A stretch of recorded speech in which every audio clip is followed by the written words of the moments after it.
기도가 되어 있는 것이죠.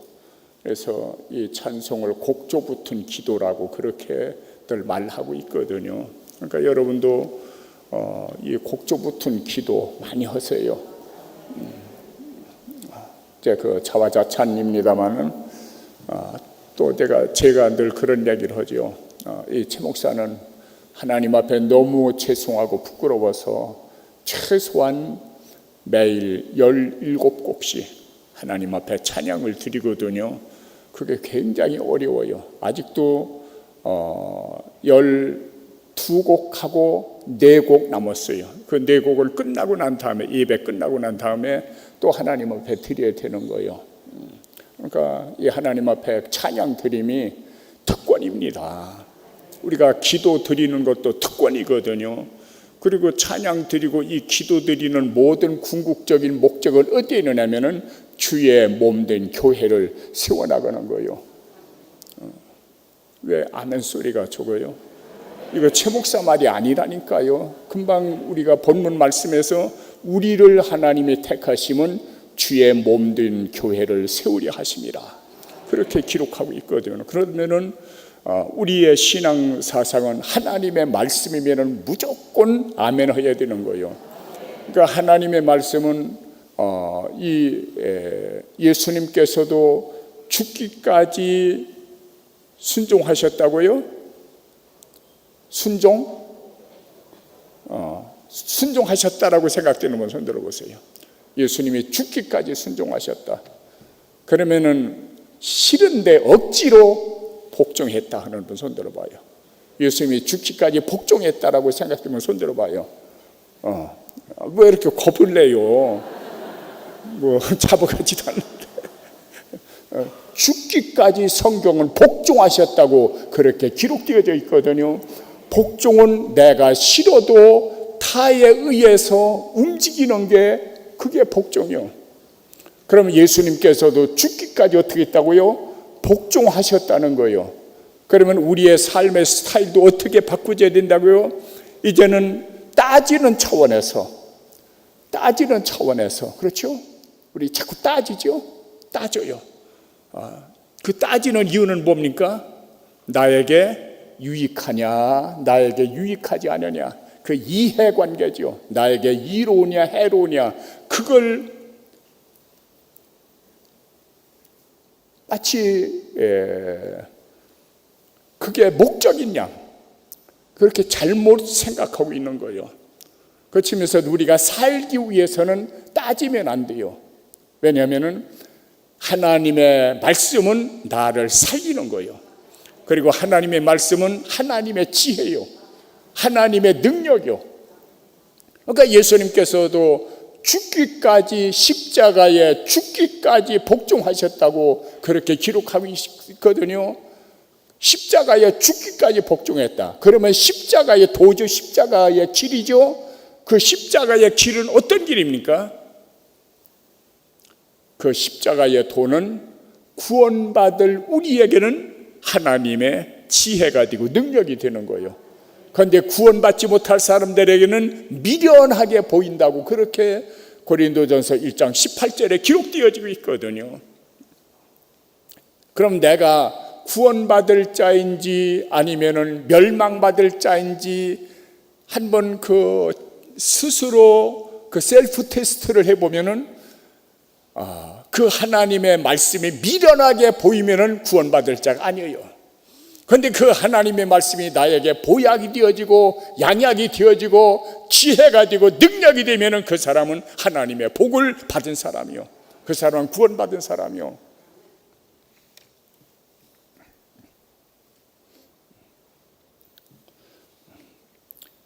오늘 일꾼들을 택하게 됩니다. 이 일꾼들 택하게 되는 것도 어떤 명예를 위해서 택함을 받는 것이 절대로 아니에요. 이 세상의 명예는 하나님 앞에 갈 때에 아무것도 아니에요. 하나님을 떠난 그 모든 것들은 다 헛되이 돌아가는 거예요. 아브라함이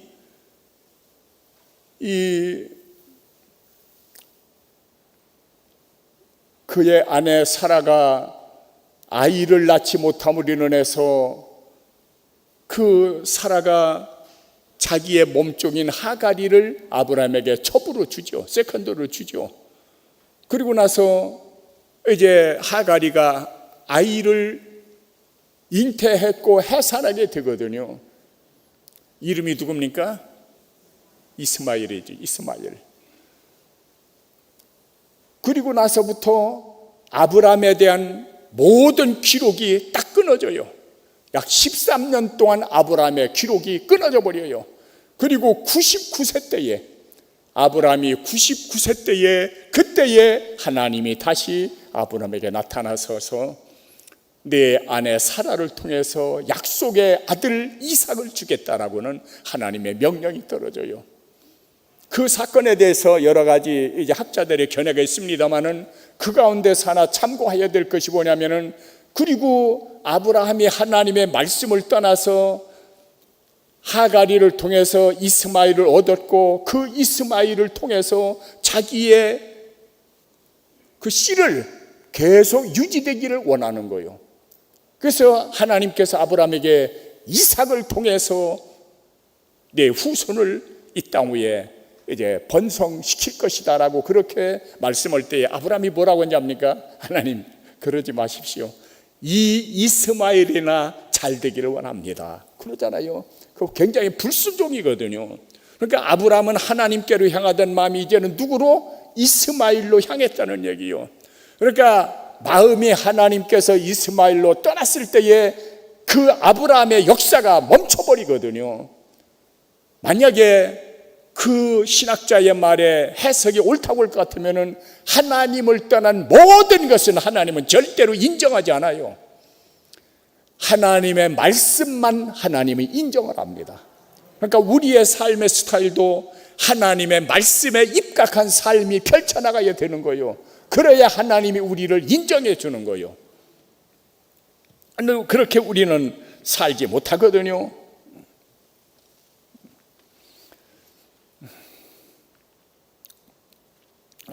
그 사무엘상 15장에 보면은 사울에게서 하나님의 영광이 떠납니다.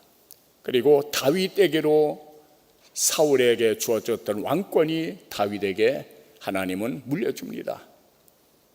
그리고 자기가 점점 하나님의 영광이 떠나고 마치 이가봇이 되어질 때에, 이가봇이 누굽니까? 누구 아들이 이가봇이요?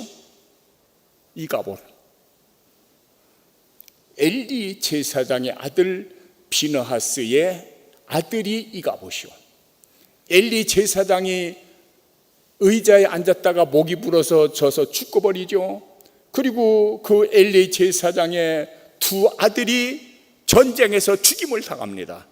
자기 남편 죽었다는 소리, 자기 시아버지가 죽었다는 소리와 더불어서 해산날이 가까운 그 며느리가 해산을 하면서 또 죽어가는데, 네가 아들을 낳았다 할 때에 그 옆에 있었던 사람이 아들을 낳았다고 좋아하라고 할 때에 하나님의 영광이 떠났다고, 그 아이 이름을 이가봇이라고, 이가봇이라는 말은 하나님의 영광이 떠났다는 얘기거든요. 여러분, 하나님의 영광이 떠나면은 우리의 삶은 완전히 실패로 끝날 수밖에 없는 거예요. 우리는 몇 번 이 세상 살아간다고요? 그 말이 난 참 좋아요. 딱 한 번 살아가요. 두 번만 살아가면 괜찮을 텐데 딱 한 번 살기 때문에 굉장히 중요한 거예요. 그리고 한 번 지나간 것은 절대로 되돌릴 수가 없는 거예요.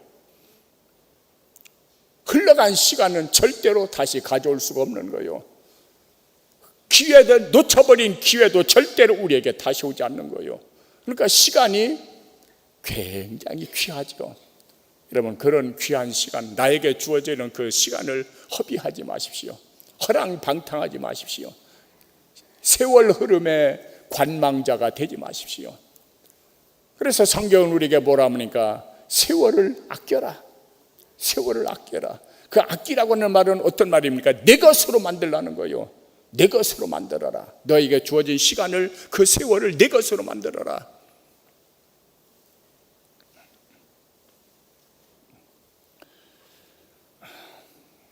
이제 핵심적인 말씀은 제가 늘 입버릇처럼 말씀드렸듯이 우리의 삶의 스타일은 아주 간단해요. 누구 닮으면 되는 거요? 예수 닮으면 되는 거요. 예수 닮으면 되는 거요. 그러면 예수 닮으면 된다고 했을 때에 그러면 우리가 어떻게 살아가야 되느냐? 예수 닮으면 된다고 했죠. 그러니까 예수님께서 친히 말씀하셨죠. 내가 하늘의 영광을 버리고 이 땅에 온 것은 섬김을 받으려 함이 아니고 섬기려고 왔다고. 아멘. 따라서입니다. 나 최병현 목사를 하나님께서 이 땅에 보내주신 것은 섬김 받으라고 보낸 것이 아니라 섬기라고 보내주셨다.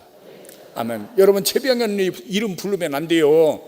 여러분의 이름을 부르세요. 다시 한번, 나 최병현 목사를 이 땅 위에 보내주신 것은 섬김 받으라고 보낸 것이 아니고 섬기라고 보냄을 받았다. 그러니까 섬기는 자를 위하여 희생하는 거죠. 희생하는 거요. 가장 그 행복한 삶은 주는 자의 삶이요. 주는 자의 삶.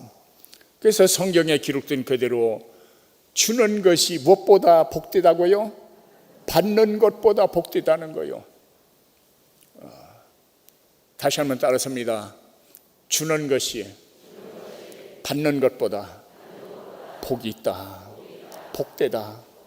행복하다. 실제의 삶 속에서도 그래요. 여러분 받는 것은 그때만 좋아요. 받을 당시만 좋아요. 그러나 조그만 시간이 흘러가면은 그 받은 것보다 내가 누군가를 위해서 주는 거 훨씬 더 기뻐요. 훨씬 더 기뻐요. 죄송합니다. 따라섭니다. 해봤어야 알지요.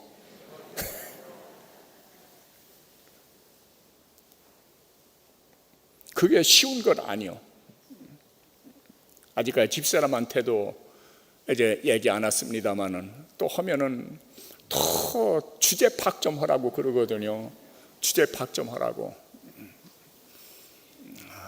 정확하게 말씀드리면은 한 달에 제게서 나가는 돕는 손길이 460만 원이 제게서 나가요. 한 달에.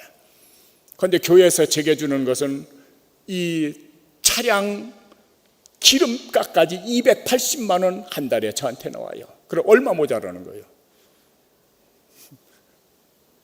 거의 한 절반 정도가 모자라는 거예요. 그런 것을 어떡합니까? 결혼 주례라든지 또 무슨 이 행사가 있고 난 다음에 우리 장로님들, 권사님들, 집사님들 또 성도님들이 이렇게 목사님 좀 쓰시라고 이렇게 해주는 거 다 그쪽으로 들어가요. 어떤 때는 허전해요.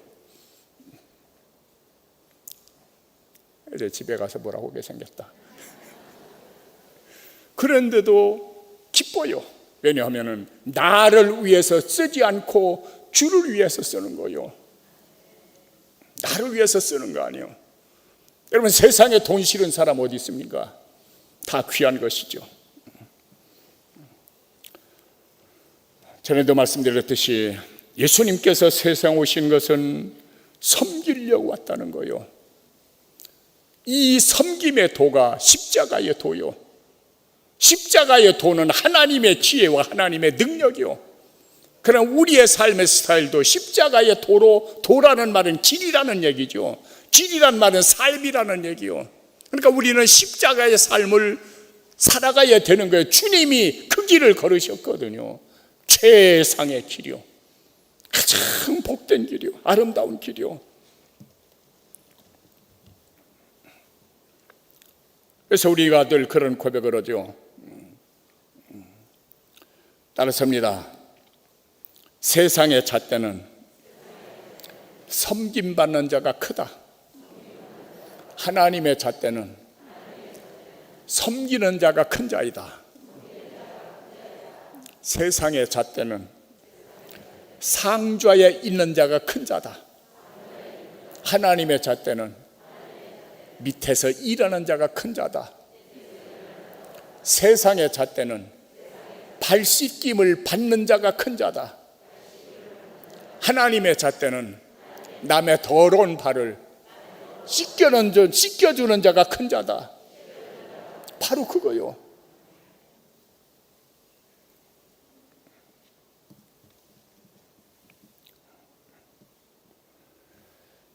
하늘 영광 버리고 벌레와 구더기 같은 인생 섬기려고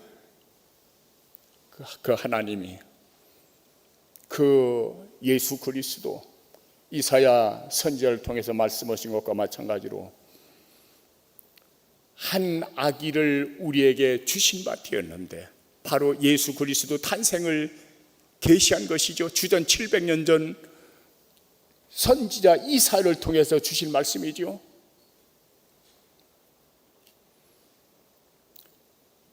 아기를 주셨는데 그의 이름은,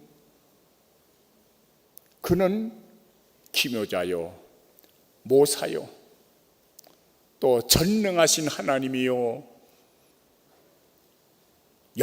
평강의 왕이요, 영존하시는 아버지라, 그렇게 기록되어 있거든요. 그 예수 그리스도의 본체는 누구였다고요? 전능하신 하나님, 그리고 평강의 왕, 영원하신 아버지, 그분이 인간의 몸을 입고 이 세상에 오셔서 그 벌레 구더기 같은 인간을 섬기려고 오셨다는 거예요. 그 하늘 영광을 버리고. 우리의 모습은 어떻습니까? 참 고약해요. 너무 고약해. 하는 모든 언행 심사를 보면은 소리가 절로 나와요. 저래 가지고서 천국에 과연 갈 수 있을까라고는 의아심이 들 때도 있어요.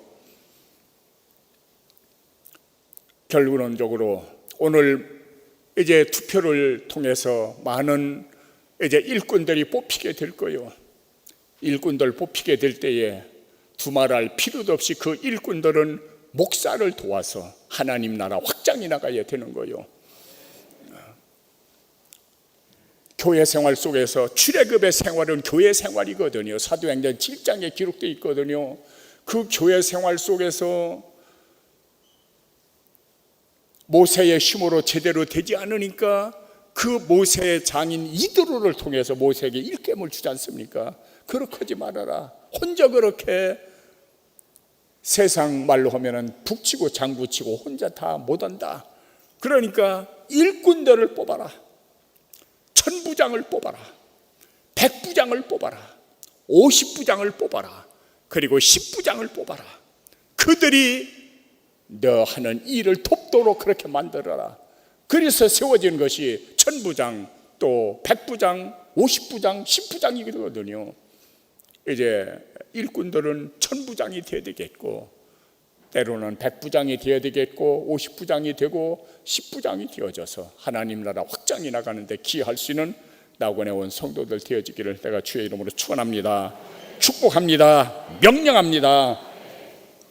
아버지, 사람이 존귀한 존재나 깨닫지 못할 때에 멸망하는 짐승과 또다라고 말씀하시니요, 저들의 어두워진 심령을 햇빛보다 밝은 성령의 빛으로 환하게 조명하여 주셔서 저들 자신을 발견하게 하여 주시고 하나님 나라 확장을 위하여 특송으로 들려진 것